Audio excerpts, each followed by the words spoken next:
জানেন এমন একটা দিন গেছে আমি জামা কাপড় ছিঁড়ে ফেলে দিছি। এমন এমন দর্জি এমনভাবে জামা কাপড় আমার বানায় দিয়েছে, পরার মতো যোগ্যতা রাখে নাই।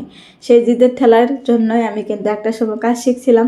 আর যার কাছে কাজ শিখতে গেছিলাম সে এমনই একটা মহিলা ছিল যিনি কাজ শেখাতো, ওনার কোনো সময়ের কোনো নির্দিষ্ট ছিল না। আর এমনভাবে কাজ শেখাতো যে তার স্টুডেন্ট কীভাবে কাজ বুঝতেছে কীভাবে বুঝতেছে না, কীভাবে বোঝালে বুঝবে সে ওটা মানতো না।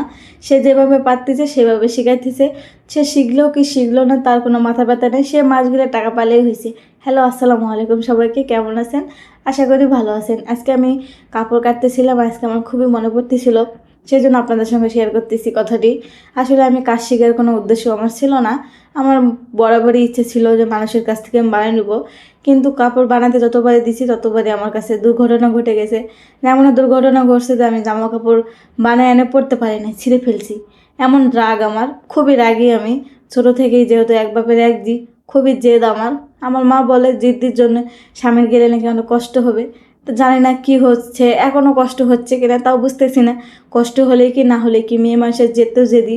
জামা কাপড় যদি ঠিক মতো শরীরে নাই পরতে পারি, যেরকম বলে আসবো সেরকম যদি নাই হইতে পারে, তাহলে কীরকম জামা কাপড় হলো, সেরকম একটা ব্যাপার থাকতো। সেই জন্য রাগ করে আমি কাজ শিখতে গেছিলাম। যার কাছে আবার কাজ শিখতে গেছিলাম উনি হলো আরেক মহারানী। উনি যে ভালো করে কোনো কাজ শিখাচ্ছিল না, এমনভাবে কাজ শিখায় গাও জোয়ারা কাজ, ওটাকে কাজ শিখানোই বলে না আর কি। যাই হোক, অনেক কষ্ট করে কাজ শিখছিলাম। কাজ শেখার পর যে আমি যে রেগুলার কাজ করব সেই আমার সময় ছিল না। আমি এমন অবস্থায় পড়ে গেছিলাম তখন, আসলে আমি অসুস্থ হয়েছিলাম। অসুস্থ বলতে আমার যক্ষা হয়েছিল, সেই জন্য আমি কাজ শিখতে পারছিলাম না। অর্ধেক 1 মাসের কোর্স ছিল, 1 মাসের মধ্যে তুমি কাজ শিখতে পারলে শিখবে, না পারলে নাই, তারপরে উনি আর শিখাবে না, এরকম একটা ব্যাপার ছিল। তো যাই হোক, আমি কাজ শিখছিলাম 14 দিন যাতায়াত করছিলাম। 14 দিন আমি যেতে পারছিলাম। 14 দিন যতটুকু আমি শিখছিলাম ততটুকুই, পুরোপুরি মনে রাখতেও পারছিলাম না।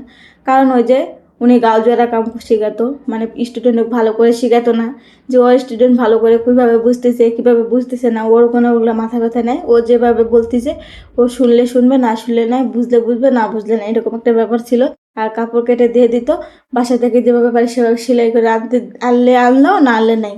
ওর কোনো এটা ছিল না, ওর খালি টাকার চিন্তা ছিল। তো যাই হোক, এভাবে আমার দিন কেটে যায়।